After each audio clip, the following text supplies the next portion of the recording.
हमारे साथ जुड़ चुके हैं और वरिंदर से हम उनका वीआरएस स्टॉक लें उससे पहले एक बार वरिंदर से राय लेना चाहते हैं। जो कुछ भी अभी रुचि सोया के मैनेजमेंट ने कहा है, उन्होंने कुछ नंबर्स निकाले हैं, नंबर्स के बेसिस पे कैलकुलेशन की है और उस कैलकुलेशन के बेसिस पे क्या वैल्यूएशंस होने चाहिए इस बिजनेस के और कैसे इस बिजनेस को जो रुचि सोया का बिजनेस जो पतंजलि फूड का बिजनेस रुचि सोया में शिफ्ट हो रहा है। वरिंदर बताएं, अपनी राय दें, कैसे देख रहे हैं आप इस पूरे डेवलपमेंट को।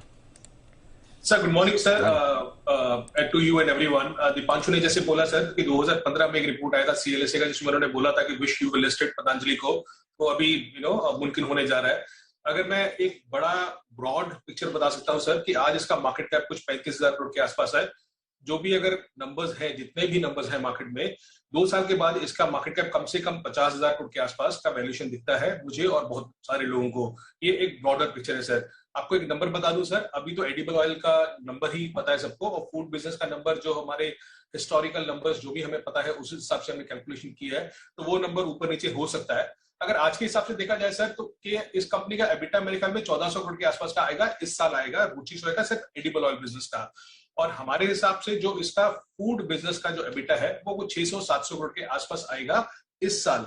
नेक्स्ट ईयर जो टारगेट है, जहां हम समझते हैं कि टारगेट है कि ये दोनों 50-50 हो जाएंगे, तो आगे जाके अनुमान है सर कि कहीं भी 2200 करोड़ 2500 करोड़ के आसपास का एबिटा इस कंपनी का आपको दिखेगा जब ये फूड बिजनेस मर्ज हो जाएगा, जिसमें कुछ 1100-1200 करोड़ एडिबल का रहेगा, 1100-1200 करोड़ रहेगा आपका फूड बिजनेस का एबिटा रहेगा। अभी फूड बिजनेस को आप 18 से 20 टाइम का अर्निंग्स देंगे, एडिबल को आप 8 से 10 का मल्टीपल देंगे because of the nature of the business, margins and everything.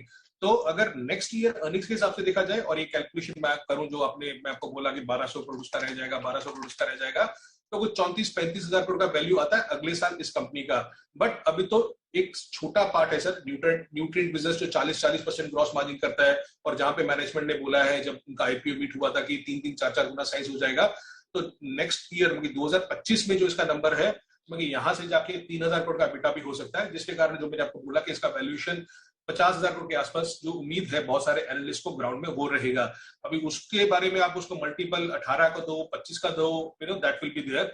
But I think this is a very big step of the food business of Patanjali coming to this company, becoming debt free. तो debt कोई नहीं रहेगा। आज मेरे ख्याल में 6-7% का margin है, फूड बिजनेस मर्ज होने के बाद इसका मार्जिन 11-12% चला जाएगा सर। बाकी एक कंपैरिजन अगर दे सकूं सर, मेरे ख्याल में आज अडानी विल्मर का अडानी विल्मर जो सिर्फ एडिबल ऑयल में है, उसका मार्केट कैप आज कितना होगा सर? तो 70-75 करोड़ के आसपास होगा, और वो सिर्फ एडिबल ऑयल बिजनेस करता है, और उसका मार्जिन 3 या 4% के आसपास है, 4 से 3.5% के आसपास का मार्जिन है। तो अडानी विल्मर को 75,000 करोड़ मिल सकता है सर। तो पतंजलि फूड्स को कम से कम जब ये दोनों बिजनेस मर्ज हो जाएंगे और 11% मार्जिन हो जाएगा, तो 50,000 करोड़ के आसपास का वैल्यूएशन कंपनी का होना चाहिए। 50,000 करोड़ का वैल्यूएशन अभी है 32,000 करोड़ के आसपास, राइट? तो मैं 2 साल के बाद बात कर रहा हूँ सर, मैं FY 25 की बात कर रहा हूँ। मैं FY इस साल जैसे मर्ज हो जाएगा, तो मेरे हिसाब से इसका जो टोटल एबिटा कुछ इस साल आना चाहिए कुछ 1800-1900 करोड़ के आसपास।